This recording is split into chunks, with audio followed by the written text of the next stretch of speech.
ácido hialurônico. Ácido hialurônico para viscosuplementação articular, tá? Então vamos lá. Já, né? Legal. Ah, legal. No quadril? Há quanto tempo você fez? E por 6 meses. Tá. Melhorou a articulação. Legal. Você aplicou o 3F? É. Tá. Então vamos lá. Vamos lá que agora tem coisa bem legal aqui para a gente conversar, pessoal. Estou falando de um ácido hialurônico de alto peso molecular, tá? Tanto o 2 como o 3F, ok? Peso molecular de quanto? 5,4 megadaltos. Por que isso? Porque a gente está falando de um peso molecular semelhante ao líquido sinovial original de um indivíduo jovem, tá? Daí que é em torno disso, tá? Então, daí que veio a ideia de se trabalhar com um material que tivesse esse peso molecular, 5,4 megadaltos. Bom, pessoal, aí é assim, primeira coisa, a gente está falando de um gel viscoelástico, o princípio ativo é o hialuronato de sódio, tá? E esse material, hialuronato de sódio, é obtido por fermentação bacteriana, tá? É bastante clássico isso, dos materiais sintéticos, aqueles que são de origem sintética, virem aí de origem bacteriana, que passa por uma série de processos, enfim, tem todo um protocolo, chegando aí esse princípio ativo do hialuronato de sódio por fermentação bacteriana, então. Aqui, pessoal, vale ressaltar que a literatura demonstra de forma bem clara e evidente que materiais de origem animal, como, por exemplo, de origem aviária, apresentam aí que esses materiais, comparados com o hialuronato de sódio de fermentação biológica, que eu acabei de comentar, demonstrou menos surtos agudos no local da aplicação quando comparado aos produtos de origem aviária. Em geral, eles abordam aqui, para osteoartrite de joelho, eles fazem uma abordagem mais geral, produtos de origem animal, afunilando aqui para essa questão do Synvisc, né? Do Synvisc One, que o ácido hialurônico é da crista do galo, né? Vocês sabiam, pessoal? O ácido hialurônico do Synvisc, ele é origem animal, é da crista do galo, extraído. Então, você imagina o processo de rastreabilidade, enfim. E a literatura tem umas coisas muito legais, mostrando, comparando essa questão de alergia, de resposta inflamatória, processo inflamatório um pouco mais intenso, enfim. Então, aqui a gente tem uma abordagem interessante. Não só isso, né, pessoal? Hoje em dia, essa questão do, cada vez mais, né, a onda vegana, né, também tem uma abordagem interessante, conversando com alguns profissionais. Então, assim, um ácido hialurônico de fermentação bacteriana de origem sintética aqui. Isso aqui é um outro trabalho, é uma meta-análise. Meta-análise é quando eu faço um levantamento aí por anos do que se tem na literatura, tá? Com filtros bem rigorosos do ponto de vista da metodologia, da seriedade desses trabalhos, e vou fazendo agrupamentos aí do que eu consigo chegar a uma resposta mais precisa. Imagina o seguinte, eu não pego um estudo só e mostro o resultado daquilo, eu faço um levantamento tipo do estado da arte sobre aquele assunto, com trabalhos aí mais bem desenhados. E essa meta-análise, ela mostra, por exemplo, a eficácia aí do ácido hialurônico intraarticular e do corticosteroide na osteoartrite de joelho. E os autores concluem que ambos os métodos, ácido hialurônico ou corticosteroide, beneficiam de forma semelhante à função do joelho, porém, que o ácido hialurônico ele é mais eficaz no alívio da dor a longo prazo. Então, eles mostram aqui que a aplicação do ácido hialurônico perdurou até 6 meses, enquanto que do corticosteroide você tem situações até 30 dias de alívio da dor. Corticosteroide, enfim, o resultado é, de fato, mais agudo, você tem aí um outro cenário, a proposta é outra. Então, assim, o fato de se trabalhar com ácido hialurônico de alto peso, eu estou pensando na eficácia desse produto e na durabilidade aí após a aplicação.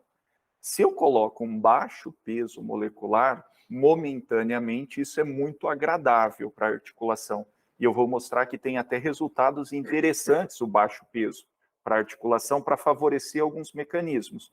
Só que assim, esse material vai ficar ali por menos tempo, é menos viscoso, né? O peso molecular, pessoal, está relacionado com a questão da viscosidade desse material. E quando eu penso em ácido hialurônico, a primeira coisa que eu tenho que pensar é na reticulação desse material. Ou seja, o quanto que ele é viscoso ou não, tá? Então, a primeira característica física do gel de ácido hialurônico é a reticulação. O que é a reticulação? É a capacidade que esse gel tem de absorver e reter as moléculas de água. Do ponto de vista prático, existe um agente, uma substância chamada BDDE, que eu coloco nesse hialuronato de sódio, e esse BDDE forma essa reticulação, deixando esse material mais ou menos viscoso, tá? Essa reticulação, então, pessoal, é o que a gente fala lá do crosslink, né, das ligações cruzadas, ou seja, eu coloco uma quantidade, deixo esse ácido hialurônico sem esse agente reticulador, sem essa substância, ele está menos viscoso. A partir do momento que eu coloco o BDDE, eu vou fazendo a união dessas pontes do ácido hialurônico com as moléculas de água e vou fazendo uma trama, fazendo com que esse material fique mais viscoso. Quanto mais viscoso, teoricamente, eu tenho que pensar maior a eficácia, maior a duração desse produto depois de implantado. Só que ele também não pode ser tão viscoso assim, porque às vezes você tem um super produto viscoso, pensando na duração da eficácia desse produto, só que aí para articulação isso é visto como algo que não é agradável e você tem uma reação inflamatória, dor, enfim, muito mais acentuada, tá? Essa parte, então, da reticulação, de deixar esse material mais ou menos viscoso, ok, tá. Aí, o que acontece? Se eu aumento, então, essas ligações, esse agente reticulador ali no produto, eu aumento o peso molecular desse produto. E aí, aqui eu tenho uma definição da literatura do que seria esses baixo, médio e alto peso molecular. Abaixo de 5,4 megadaltos, eu tenho baixo peso molecular. Desculpa, de 1,5 megadaltos, é baixo peso. De 1,5 a 3 é o médio peso molecular. E acima de 3 eu tenho alto peso molecular, tá? Aí, assim, estão pensando no seguinte aspecto agora. Agora eu preciso entender como que isso vai funcionar do ponto de vista de mecanismo de ação, né? Vamos lá. Primeiro efeito que a literatura sempre, né, e que a gente relata isso, é o efeito da lubrificação. Ou seja, uma questão mecânica. Coloco ali um gel, vou engraxar aquilo ali, e aí, a partir de uma região com uma osteoartrite, né, uma degeneração articular, você tem ali diminuição do espaço articular, né, diminuição do líquido, cartilagem, muitas vezes já em fases subsequentes aí, erosão do osso subcondral, enfim, todo um cenário que gera um processo inflamatório importante. Lubrifiquei, eu vou ter diminuição dessa inflamação, consequentemente, diminuição da dor, porque é uma área extremamente nervada, periósteo, enfim. Se eu lubrifico, eu diminuo a dor nessa região. Ok, pessoal? Consequentemente, essa diminuição da dor, ela está relacionada com a diminuição do processo inflamatório. E na literatura a gente tem vários trabalhos que mostram que o ácido hialurônico, ele reduz esse processo inflamatório, então diminui. O processo inflamatório gera um edema, ok? O edema, você tem um aumento da pressão. Então, eu tenho proteínas ali com peso molecular maior, fazendo pressão em estruturas, em terminações nervosas. Então, eu tenho dor. Se eu diminuo esse edema, eu vou diminuir a dor. Então, se eu diminuo o processo inflamatório, eu diminuo o edema, que eu diminuo a dor, tá? Outra coisa, existe uma outra corrente aí, bem importante, não sei se vocês já viram alguma coisa nesse sentido, é que o ácido hialurônico, a aplicação do ácido hialurônico, principalmente o alto peso molecular, né, quando você tem um alto peso molecular, você estimula a produção do ácido hialurônico endógeno, do líquido sinovial. O ácido hialurônico de alto peso molecular, ele teria a propriedade de estimular uma célula, um tipo de célula chamado sinoviócito tipo B, que é o responsável por produzir o líquido sinovial original, endógeno, ok? Então, pessoal, aí dá para a gente ter um cenário, né, interessante do ponto de vista de como que esse produto, principalmente considerando o alto peso molecular, vai funcionar nesse sentido. E aí eu tenho aqui, principalmente considerando a situação clássica, que quando um quadro aí de osteoartrite de joelho, você tem dor articular, redução de mobilidade com a viscosuplementação, você melhorar essa dor, né? Aí, a partir disso, você diminui o processo inflamatório, diminui edema, melhora a mobilidade e recuperação aí, o máximo possível desse segmento articular, dessa articulação. Agora, vamos lá. Opus 2 e 3F. O que a gente tem de diferença aqui que é importante a gente entender aqui para não ter nenhuma confusão lá fora. Composição do 2F, tá? 2F, duas fases, tá? Eu tenho uma fase de médio peso e outra de alto peso molecular no mesmo material. Pensa assim, na produção desse material, vou lá, reticulo uma fase com médio peso, uma outra fase com alto peso, juntei tudo, tá? Tá na mesma seringa isso.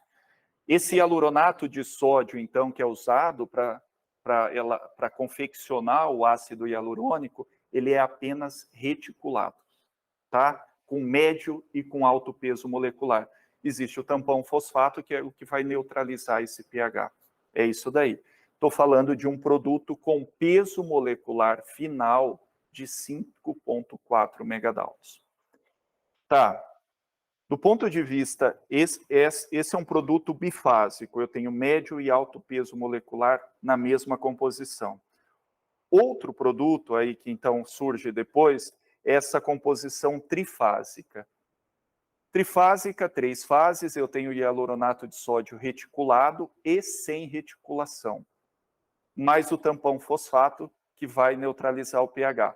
Aqui, pessoal, o hialuronato de sódio sem a reticulação, eu não reticulei esse material, baixo peso molecular, tá? Reticulei de forma intermediária, médio peso, e reticulei para alto peso molecular. Tenho as 3 fases no mesmo produto, tá? É o único produto no mundo com essa composição trifásica, e isso foi pensado com a proposta de. A gente precisa agora pensar em mecanismo de ação para esclarecer isso. Quando eu falo de baixo peso molecular, eu estou falando em dar condições para essa articulação, principalmente do ponto de regeneração tecidual. Esse baixo peso vai ser absorvido mais rapidamente, ok? Porque eu não tenho a reticulação. Só que para o momento inicial, para essa articulação, com processo de degeneração, é extremamente importante esse baixo peso, porque eu vou favorecer a chegada ali de fatores de crescimento, de melhora nutricional para essa cartilagem, tá? A literatura mostra isso de forma muito clara. Então, a proposta foi, coloca o baixo peso, principalmente para o momento inicial, vai ser absorvido mais rapidamente, mas eu favoreço ali a chegada de fatores de crescimento, dentre eles o VEGF, fator de crescimento endotelial vascular, que é extremamente importante para a irrigação e melhora do aporte sanguíneo naquela região, tá? Médio peso molecular. Médio peso molecular está extremamente relacionado com a questão da lubrificação articular. O médio peso, a partir do momento que eu tenho médio peso molecular, está extremamente relacionado com diminuição de processo inflamatório, diminuição de marcadores de células inflamatórias. O alto peso molecular, ele está relacionado com o estímulo do ácido hialurônico endógeno, e o alto peso molecular também está relacionado com a proteção de alguns tipos celulares nessa região, dentre elas as células tronco mesenquimais. Tá? Ficou claro isso, pessoal? Se não ficou, por favor, eu repito, não tem problema. Mas a gente precisa entender isso dessas três fases. Baixo peso, momento inicial, é absorvido mais rapidamente, mas favorece a chegada de fatores de crescimento, de neovascularização para essa região. Médio peso, relacionado com a questão da lubrificação e diminuição de processo inflamatório. Alto peso molecular, estímulo da produção de líquido sinovial, né, de ácido hialurônico endógeno, e proteção de alguns tipos celulares, dentre elas as células tronco mesenquimais. A ideia, então, a proposta foi desenvolver um material que tem as três fases no mesmo produto, visando cada uma delas essa questão do mecanismo de ação, ou seja, é um produto mais completo. Tá? De aplicado, quanto tempo começa a fazer o efeito? Eu vou falar só do tempo foi em mim, tá? Tá. Não. Aí a gente precisa pensar no seguinte. Depende muito de paciente. Mas imagina assim, por exemplo, eu já vi situações que o paciente ele saiu da aplicação com muita dor. E aí no outro dia ele falou, cara, no outro dia eu não senti mais nada. Minha dor era 0 no dia seguinte. Depende do fator também, do tamanho da lesão que tá. A degeneração dessa articulação. Do paciente. No caso, eu vou falar que foi em média 10 dias. Tá. Após a aplicação, depois de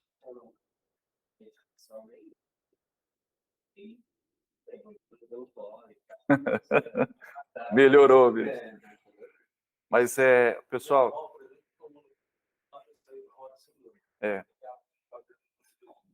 sabe o que acontece, pessoal? Aí um detalhe importante para vocês aí que estão em campo, a questão de fazer a punção, de drenar essa articulação muitas vezes antes da aplicação. Eu falo isso porque eu já vi situações que o joelho está desse tamanho e o cara vai aplicar. Gente, é questão de espaço. Eu vou aumentar a pressão ali, o cara vai sair, só vai aumentar o edema e a dor do paciente. Tá? E parece uma coisa boba, mas assim, em campo você fala assim, você não vai, doutor, não vai drenar? Não. Então, é isso daí. Então, assim, depende muito disso também, da questão o que a gente vê muito em campo é isso. Se a articulação está desse tamanho, não dá para aplicar 6 ml de uma vez. Não dá. Fraciono isso daí, aplico 2, daqui 7 dias aplico mais 2, depois, sei lá, deixo um intervalo de 15 dias. Por isso, vocês vão ver aqui que a disposição desse material eu tenho seringas de 2 ml, embalagem com uma seringa só, e embalagens com 3 seringas. Tá? Que a ideia é justamente isso. Não dá para aplicar tudo de uma vez e eu vou fracionar isso daí. No caso o 2F também tem seringas com 2 e com 3. Tá?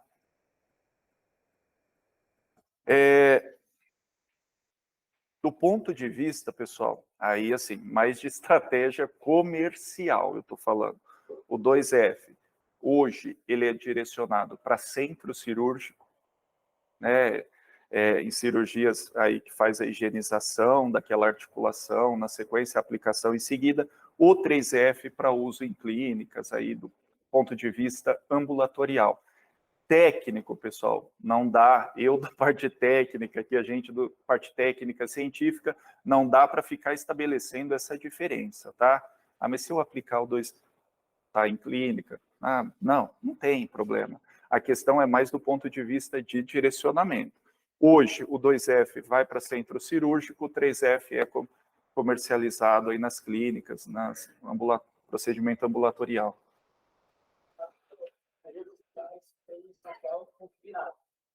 Para a gente, como distribuidor, qual impacto que tiver sobre isso? Se tiver esse produto que talvez existe, quando a utilização sai do hospital. Aí a gente tem um outro cenário, né, do hospital que já está com isso definido, consignado.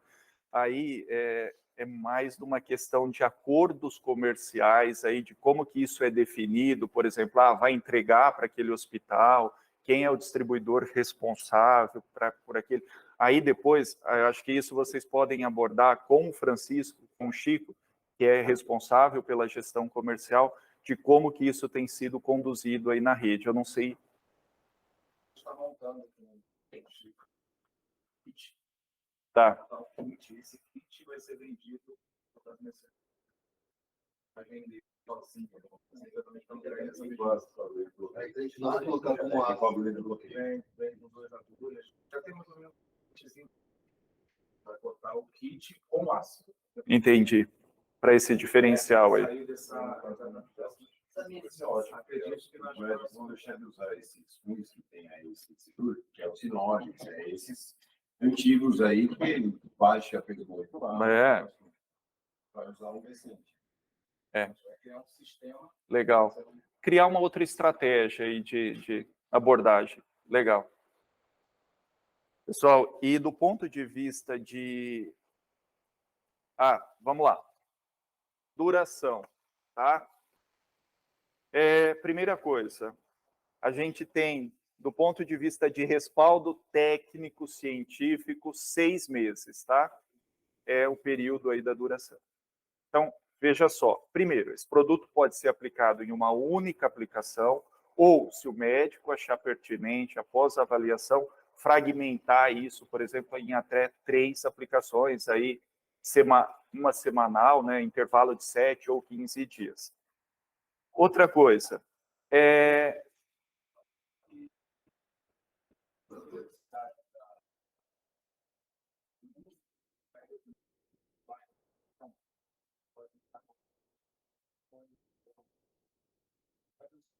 não, na verdade, tem.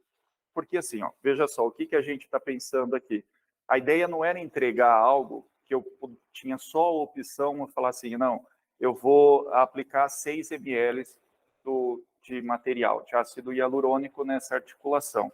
Às vezes não dá para se fazer isso. Está muito edemaciado, tudo. Eu vou drenar, vou aplicar 2 e eu falo para o paciente, daqui 7 dias, o que a gente tem hoje na prática acontecendo? Daqui 7 dias você volta, vou aplicar mais 2, depois daí 7 dias, vou aplicar mais 2.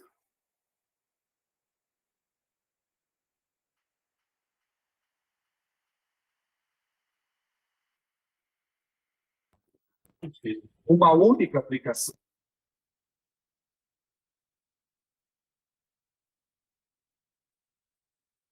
Então, não necessariamente eu preciso usar os 6 ml naquele mesmo paciente, entendeu? Não necessariamente isso. Do ponto de vista de duração desse produto, se eu for buscar respaldo na literatura para joelho e para quadril, eu tenho aí de 6 em 6 meses, tá? Eu não consigo transpor isso para 10 meses, 1 ano, tá? Não tenho respaldo para isso, respaldo científico, tá? Lógico que tem situações, hoje a gente sabe, situações de pacientes que aplicaram faz 1 ano, né? Olha, estou ok, estou sem dor ainda, está super legal. Assim como também tem condições que falar em menos de 6 meses, 4 meses, já voltou a dor, tá? Depende muito também de outros fatores, o estado de degeneração dessa articulação, enfim, sobrepeso do paciente, tipo de atividade, depende de uma série de questões. Então, assim, tem, do ponto de vista para a bula, 6 meses. O que acontece também? Na bula, indicação, a Anvisa pediu que a gente indicasse quais eram as articulações. Não poderia trazer assim, patologias articulares degenerativas. Não, indique quais são as articulações. E pediram isso num formato super exigente, com aquele negócio de meta-análise que eu falei. Enfim, a gente conseguiu material suficiente para indicar para joelho e para quadril, tá? Posso aplicar em outras articulações? Problema zero. Do ponto de vista clínico, zero. Problema zero, tá? Tem gente fazendo, por exemplo, ombro, tem gente fazendo em ATM com resultados sensacionais. O que acontece é que, às vezes, o profissional não se sente à vontade, eu trabalhei a vida inteira com baixo peso, eu não vou aplicar alto peso molecular em ombro, porque é uma articulação que tem uma amplitude de movimento maior, isso daí pode encapsular, ir para, sei lá, tecido muscular, então eu não me sinto à vontade. A gente tem várias situações que isso acontece, o problema é que não está em manual, tá, pessoal? Só não está na bula. Então, do ponto de vista de liberação, a gente está trabalhando. O ano que vem, muito provavelmente, a gente tem um ácido hialurônico de baixo peso molecular, que tem vários profissionais. A gente não tem o de baixo peso ainda. Assim, na verdade, está praticamente pronto, mas é porque já tem uma versão de baixo peso. É só mais a questão burocrática de registro e está em vias de. Mas é de dispor isso também. O pessoal que trabalha com ombro gosta bastante, articulações menores tem esse baixo peso. Até para tecido mole, né, para tendão, tem muita gente, o pessoal trabalha com baixo peso molecular também. Quando se fala em pH, em ácido hialurônico, pessoal, tem uma vertente muito interessante que é isso, de neutralizar essa situação inflamatória ali na articulação. E aí é isso, principalmente quando se fala de baixo peso molecular. O problema do baixo peso molecular é que ele tem um efeito mais curto, né, porque ele é absorvido mais rapidamente. A questão da disposição desse material, então, em seringas, né, as embalagens com uma ou com 3 seringas, todas as seringas com 2 ml, sempre, tá? Aqui, muito importante, bastante, porque esse material acaba saindo lá da empresa certinho, caixa de isopor, temperatura controlada, e depois, na hora que a gente vê no distribuidor, isso não acontece assim. O material vai para a geladeira, pessoal. A temperatura em torno de 10 a 25 graus. Temperaturas acima disso, você vai perder a eficácia do produto, porque você vai prejudicar totalmente o processo de reticulação, ele vai ficar mais líquido, porque a temperatura vai influenciar nessa questão da viscosidade. Então, às vezes, o pessoal deixa lá no carro, exposto no sol, vai fazer visita, muito cuidado com isso. E aí depois é o produto que não funciona do jeito que tinha que funcionar. Então, assim, o material sai da empresa certinho, tá? Caixa de isopor, tudo bonitinho, embalado, vem para o distribuidor, vai para a geladeira, tá? Temperaturas abaixo de 10 graus, você pode cristalizar esse material, ele vai congelar e formar uns cristais. A hora que aplicar, esse paciente pode ter um processo inflamatório mais intenso. Tá? Então, aqui, diferente de tudo que a gente conversou até agora, essa preocupação com o transporte. Com o transporte, isso tá bem padronizado, já está tudo certinho, sempre teve. A DMC tem um cuidado, assim, bem rigorosa nesse sentido. Peço atenção com relação ao armazenamento desse material na estrutura, tá? Mesmo você e o orientador saindo daqui, faz a DMC correta, e a distribuição é feita adequadamente, a gente... O médico. O médico, ele deixa lá na gaveta. Põe no bolso, né, do chaleco e sai.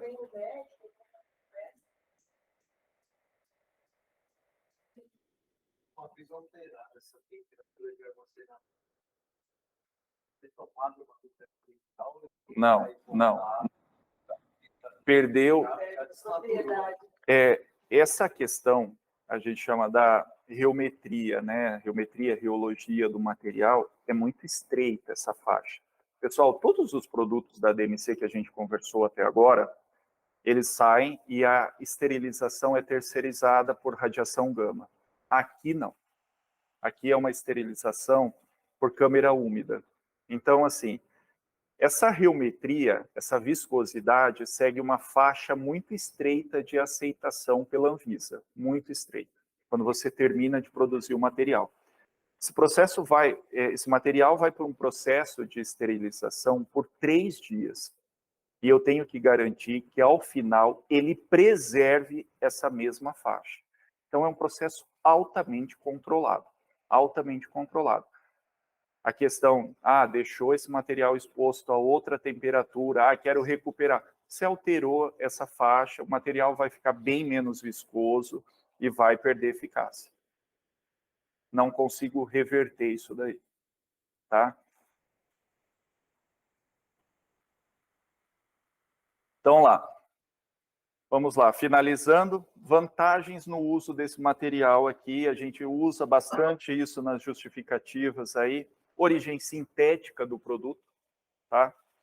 Como a gente conversou aqui previamente, alto peso molecular, então com isso eu aumento a eficácia e durabilidade desse material após a aplicação, proporciona alívio da dor, lembra lá que eu falei diminuição de edema, processo inflamatório, recuperação funcional, ou seja, se você melhora a inflamação, melhora a dor, você devolve a função para aquele segmento, dentro aí das limitações, né, do cenário possível. E o Opus 3F é o único produto no mundo que tem essa composição trifásica. Ok, pessoal?